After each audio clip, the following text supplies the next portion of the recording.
hemos cantado tu nombre, pero queremos seguir reflexionando, queremos seguir meditando en tu palabra. Pido que me dirijas a mí para hacer eso, hablar de tu palabra.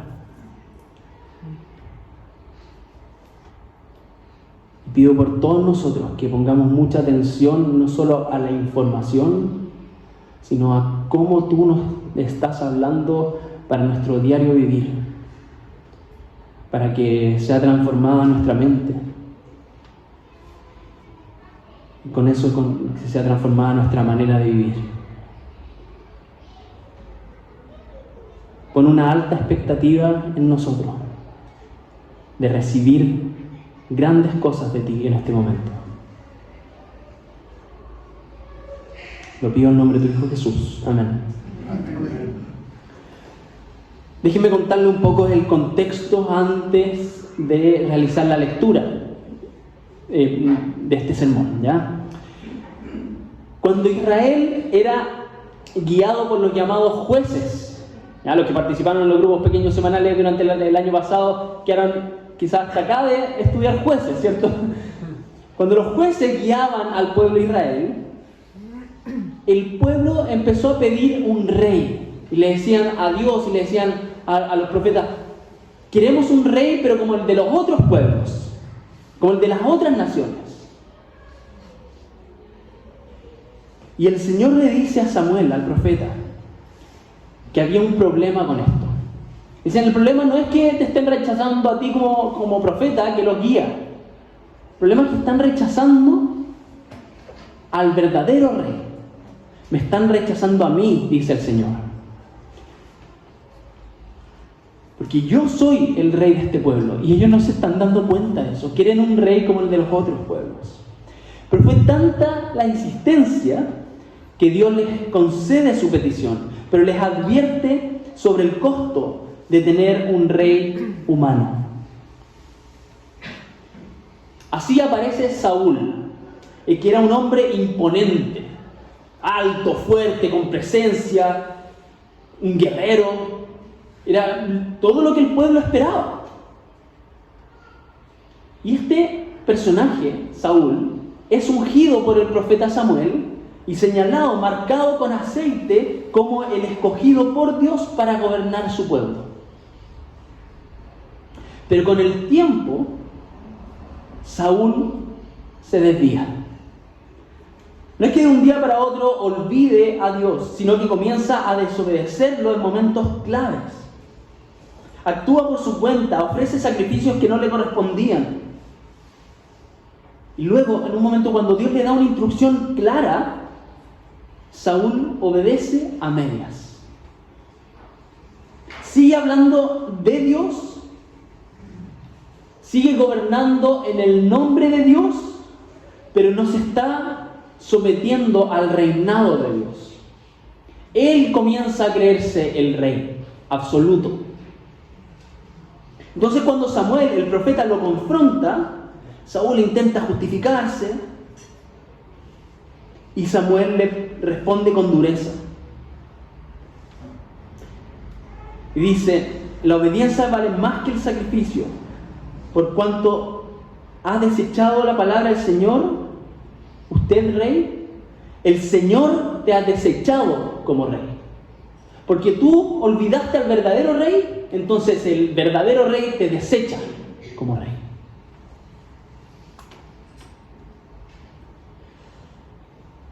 En ese momento, en la desesperación, Saúl, tratando de impedir que Samuel lo dejara, le agarra por el manto. Y este manto se rasga.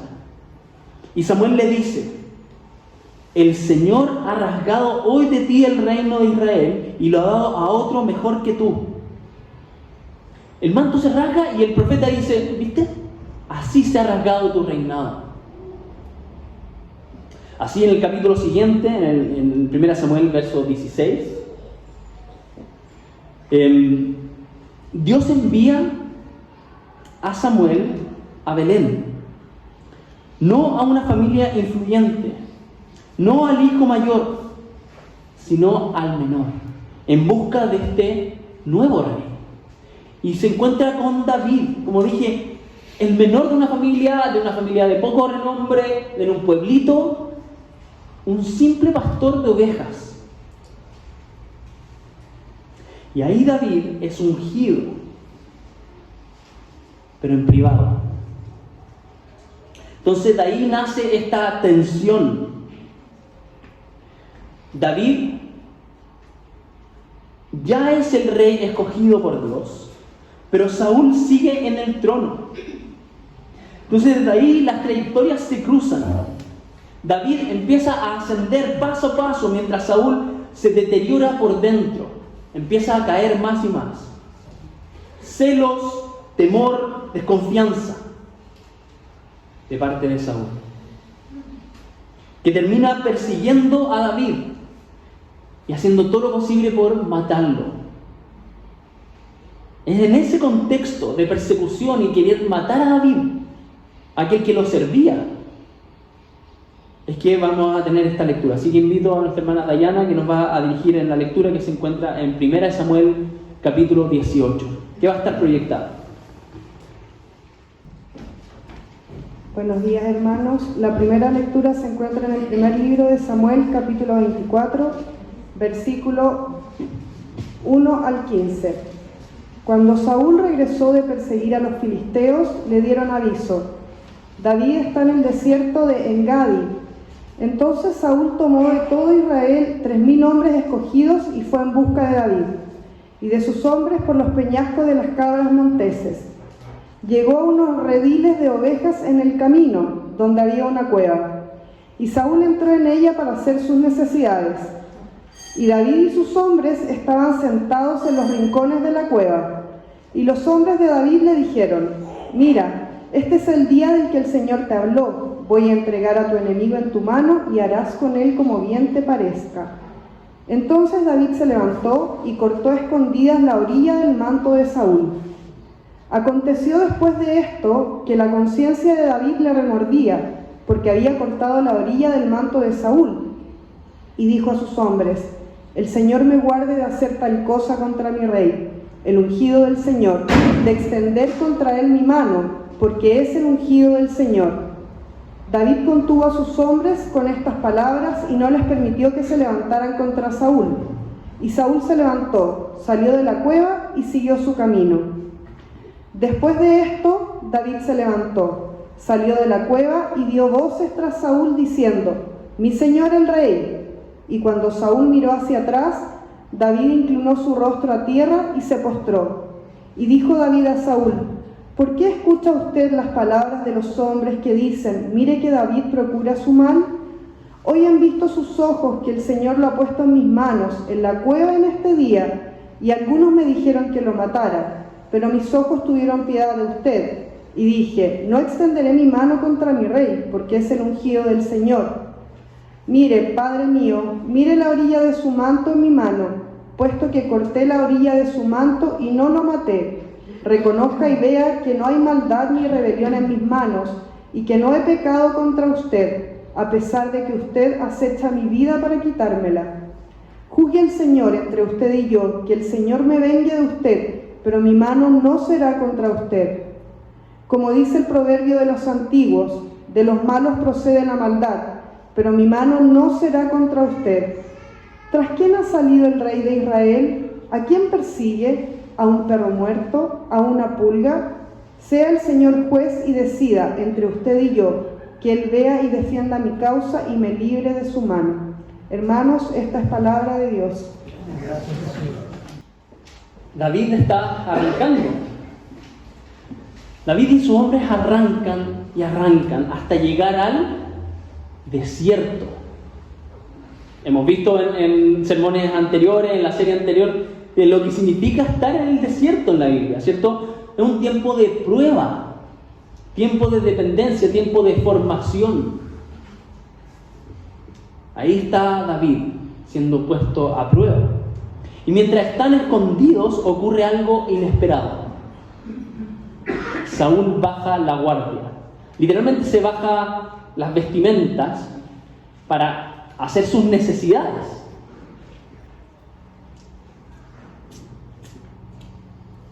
A mí esta parte me encanta, no sé por qué.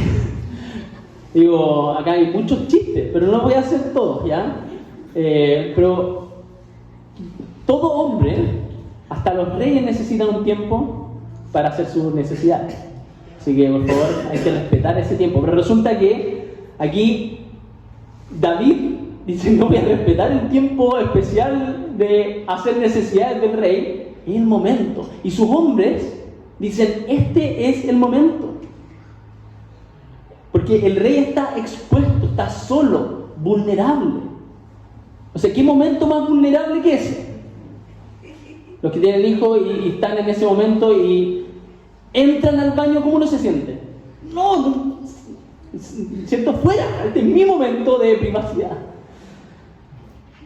Vemos aquí al depredador frente a David como presa indefensa. Entonces los hombres de David lo interpretan de inmediato. Ven la oportunidad, ven la puerta abierta y le dicen, miren el verso 4. Mira a David, este es el día que el Señor te habló. Voy a entregar a tu enemigo en tu mano y harás con él como bien te parezca. Pero ojo con esto, Dios nunca le había dicho eso explícitamente a David. Sus hombres están interpretando las circunstancias como si fuera la voz de Dios. Están confundiendo la oportunidad con la voluntad de Dios. David sí había sido ungido, sabía que llegaría a ser el rey, pero no sabía ni cuándo ni cómo. Pero sí, las circunstancias parecen gritar la respuesta, ¿cierto? Porque si ataca en ese momento, el rey cae, ¿y quién pasaría a ser el rey legítimo? David. Entonces la tensión dentro de David es enorme. Por eso pongo como una balanza. ¿Qué hago en esta situación? Tengo que tomar una decisión, ¿lo ataco o no? Por un lado, el rey está en decadencia, sería bueno sacarlo, pero sigue siendo el ungido del Señor. Al menos eso es lo que David sabía. Aquí está el que lo quería matar, el que lo perseguía, era en un sentido su enemigo. Pero David había jurado servir al rey. Por un lado, David estaba muerto de miedo, y lo escuchábamos hace un rato en el Salmo 57, ¿cierto? Tenía miedo cuando estaba en ese momento, temía por su vida, pero por otro lado dice, ¿confío en el Señor o no? Él me cuida, Él me guarda. Ahí está su enemigo, frente a él, indefenso, y sus hombres lo presionan, dale, mátalo, ahí está, el Señor te lo dio. Pero a la vez, ¿a quién responde David? ¿A sus amigos, a las presiones? ¿O debe responder delante de Dios? Y esa tensión interna se ve en lo que hace. Miren a continuación. Se acerca sigilosamente, corta el borde del manto, pero no lo mata. Tampoco, algo hace. Pero cuando lo hace, su corazón se siente herido. Incluso ese acto de cortar el manto le pesa. Porque no es menor, no es llegar y cortar un manto. Esto se puede parecer un poco a lo que había ocurrido entre el profeta y Saúl, con lo del manto rasgado. Entonces no solo estuvo a punto de matarlo, sino que está haciendo algo simbólico. Cuando Saúl tironeó al profeta Samuel y le rasgó el manto, ¿qué le dijo Samuel? El Señor ha rasgado hoy de ti el reino. Ahora entonces el cortar el manto de Saúl, parece que David está representando lo mismo, o algo parecido. el reinado de Saúl está siendo cortado por David. Es una imagen potente. David está a un movimiento de tomar el trono por la fuerza. Por eso se detiene. Y no solo se detiene él, detiene a sus hombres y les dice, miren el verso 6. El Señor me guarde de hacer tal cosa contra mi rey, el ungido del Señor, de extender contra él mi mano, porque es el ungido del Señor. Aunque Dios ya lo rechazó, aunque está en decadencia, aunque lo estaba persiguiendo injustamente, David entiende algo clave. No le corresponde a él remover al rey. Eso le corresponde a Dios. Por eso se frena y no le permite a sus hombres atacar. Pero inmediatamente sale de la cueva tras Saúl y le muestra el borde del manto. Y le dice, lo voy a decir de manera resumida, en los versos 10 al 11, le dice, rey, podría haberlo matado, pero no lo hice. Yo no quiero su mal como otros andan diciendo. Yo no quiero su mal, aunque usted busque el mío. No busco venganza. Y más adelante lo hace explícito. Miren el versículo 12.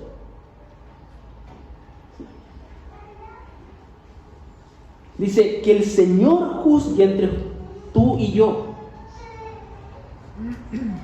pero mi mano no estará contra ti. Y nuevamente en el verso 15, el Señor juzgará y hará justicia. Entonces vemos que David renuncia a tomar justicia por sus propias manos y decide esperar. Esperar en el Señor. Esperar al Señor. Y que Él juzgue. Y de esta forma, David deja en evidencia quién es quién. Deja en evidencia el carácter de cada hombre. La maldad de Saúl y por otro lado el carácter de David, un hombre conforme al corazón de Dios, que actúa con misericordia, integridad, con temor de Dios, con paciencia, con fe. Actúa con misericordia porque decide no devolver mal por mal. Actúa con integridad porque actúa según sus convicciones más profundas, no según la oportunidad. ¿Cuántas veces dice, no puedo? Y se frena porque Él es el ungido. Eso es como su mayor convicción, que el Señor lo puso. Por eso actúa con temor de Dios, porque reconoce la autoridad que Dios ha establecido. Actúa con paciencia, porque espera el tiempo de Dios para recibir lo prometido. Actúa con fe, porque confía en que Dios juzgará con justicia. Y si pudiera ponerle un nombre a todas estas cualidades en este momento, en esta historia, en esta escena, es esperar en el Señor.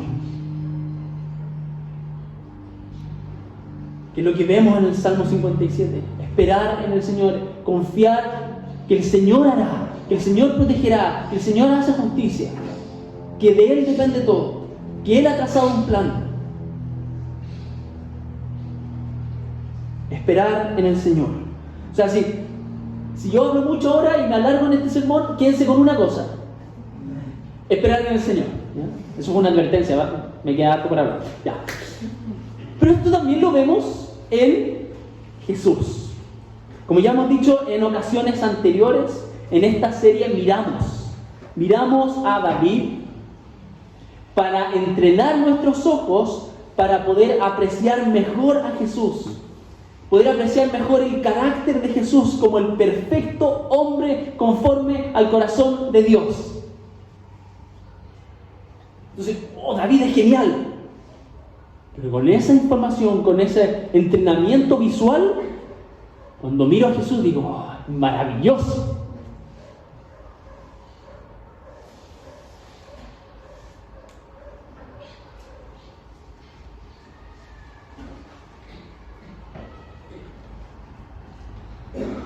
Es como ver a la Mona Lisa. Yo soy pésimo para el arte, o sea, dibujo pésimo, pero también es malo para apreciar el arte. Pero el otro día vi un reportaje que me enseñaba como o sea, yo siempre me preguntaba ¿por qué tiene de maravilloso la Mona Lisa? O sea, una señora. Pero en este reportaje explicaban todas las técnicas que hay, todos los efectos, e incluso la historia, y también lo que ocurrió con el cuadro mismo, y uno ahí dice, ahora lo puedo apreciar mejor. Entonces cuando uno es entrenado en algo, es capaz de apreciar mejor, ¿cierto?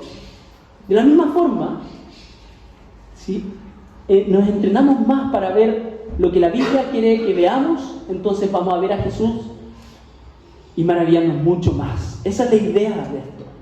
Porque vamos a poder apreciar a Jesús como este hombre conforme al corazón de Dios, como el verdadero ungido. Vamos a ver que Jesús es el Cristo, ¿cierto? Tuvimos toda una serie de sermones viendo cómo Jesús se presentaba como el Cristo, como el Mesías, como el ungido de Dios. Porque en todo esto es como David, pero mayor que David.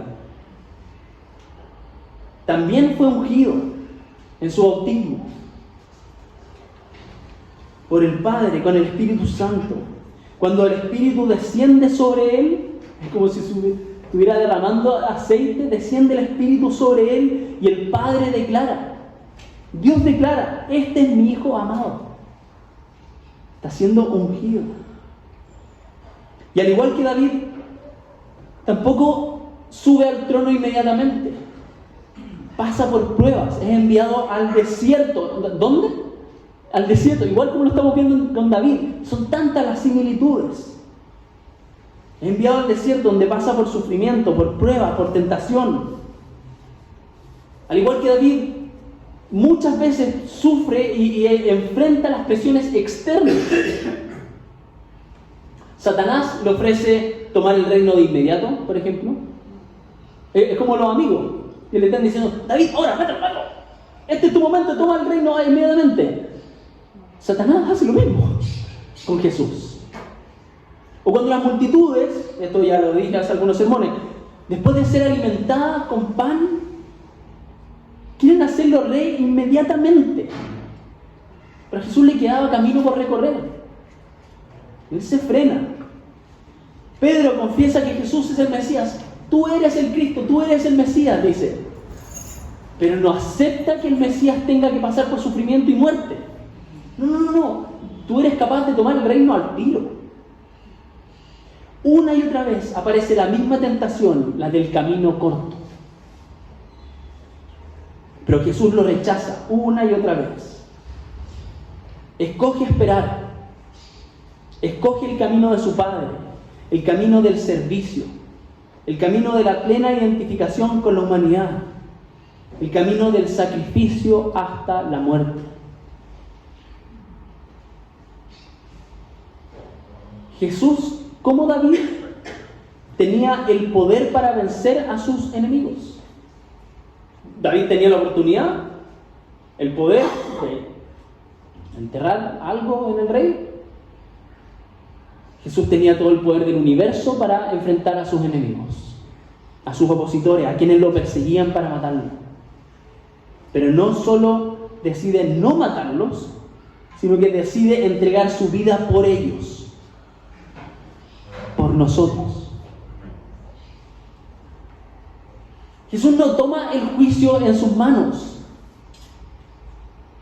sino que lo deja en manos de Dios. Y más aún, carga sobre sí el castigo que sus perseguidores, que nosotros merecíamos.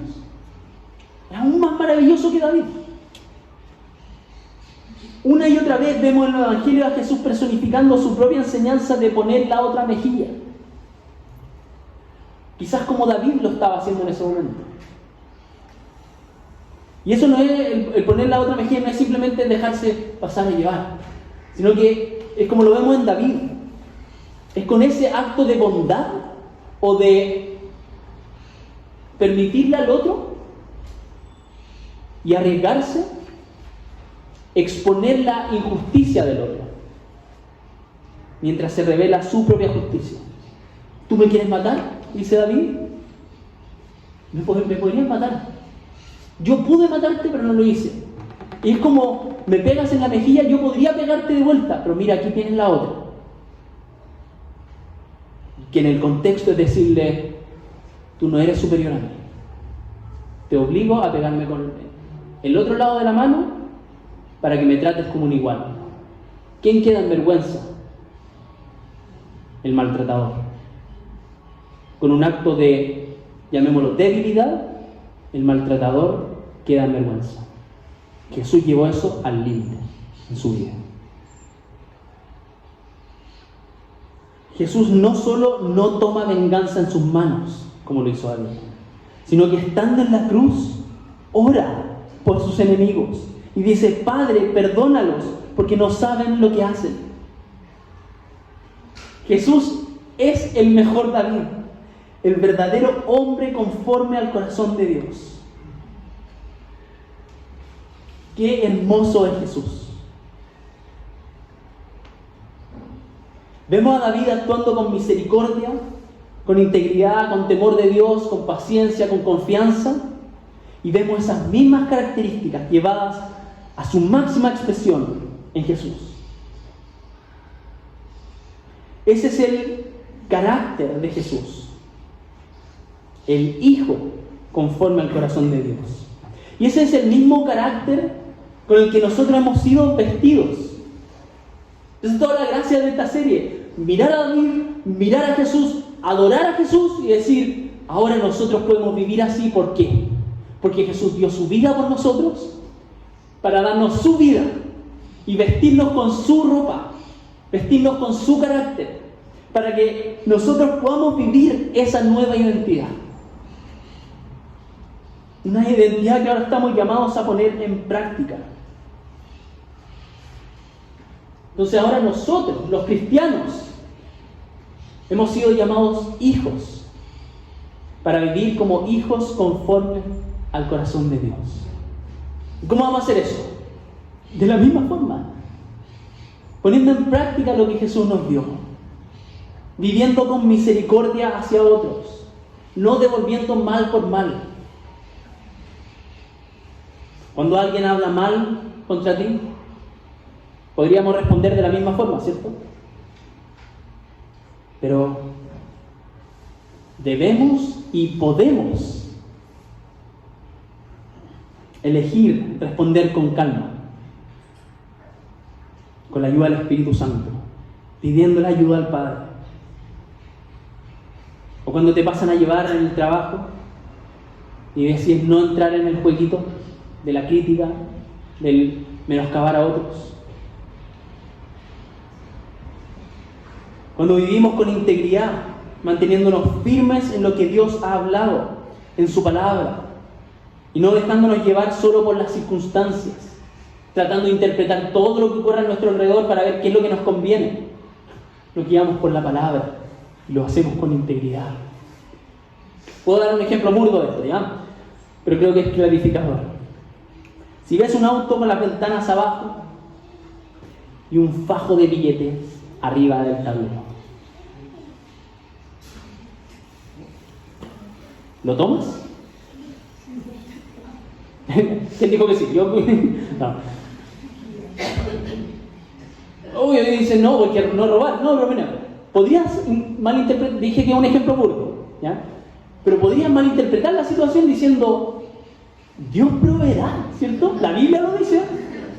Y aquí está, el auto con la ventana abajo y el fajo de billetes. Dios está proveyendo, lo tomo. Lee bien tu Biblia.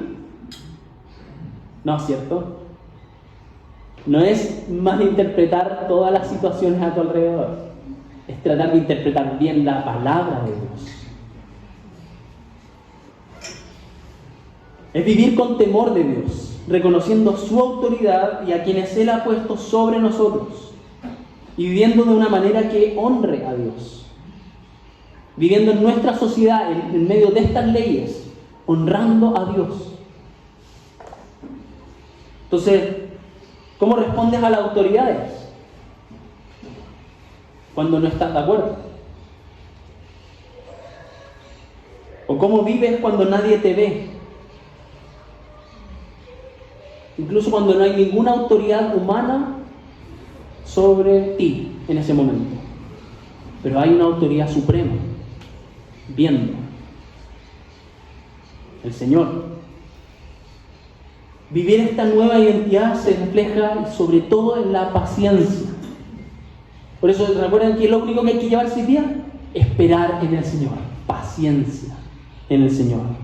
No tomando atajos a sus planes, sino buscando su voluntad, esperando sus tiempos.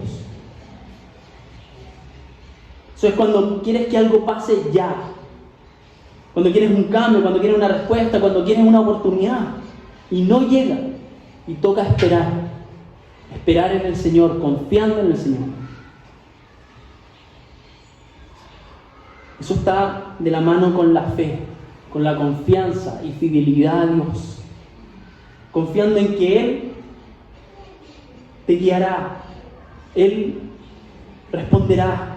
Al que todo aquel que pide, recibe. Pero también confiando en que Dios juzgará con justicia, incluso cuando nosotros no lo veamos. Y lo digo y sé que es difícil. Cuando atentan contra nosotros, cuando somos pasados a llevar, cuando nos sentimos ultrajados y nos toca no tomar la justicia por nuestras propias manos o caer en la desesperación, sino que confiar en que Dios va a juzgar. Cuesta muchísimo.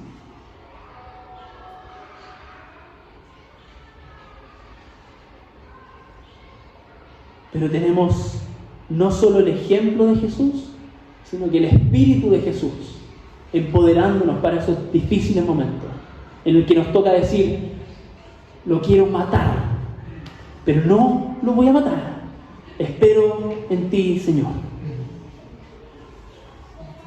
Lo quiero robar, pero quiero esperar que tú proveas, Señor, de una manera justa.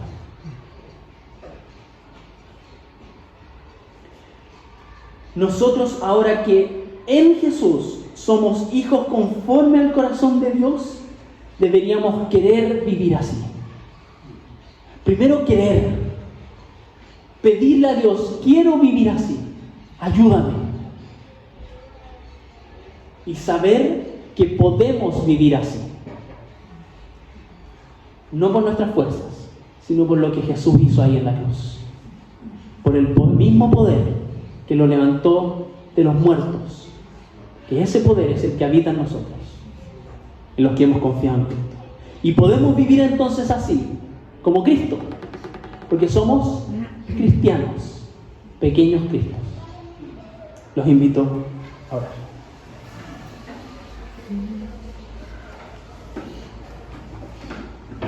Dios, gracias te damos por David, por su ejemplo, un ejemplo tan humano, pero tan dependiente de ti. Pero sobre todo damos gracias por Jesús, que lleva esto a su máxima expresión y nosotros podemos maravillarnos y adorarlo y adorarte por un hombre así conforme al corazón tuyo, Dios. Pero gracias damos, porque nosotros ahora podemos vivir así. Podemos volver a partir, intentando vivir como Jesús vivió. Perdónanos si hemos fallado en todas estas áreas, pero restáuranos. Devuelve el gozo de la salvación en nuestros corazones, nuestro espíritu, pero renueva un espíritu recto en nosotros, para vivir como Jesús vivió, para aprovechar esta nueva identidad que tú nos has regalado en Jesús. Danos paciencia. Llévanos a esperar en ti. Esperarte a ti. Esperar y tener esa esperanza con un profundo gozo en medio de todas las dificultades en el desierto. En el nombre de Jesús oramos. Amén.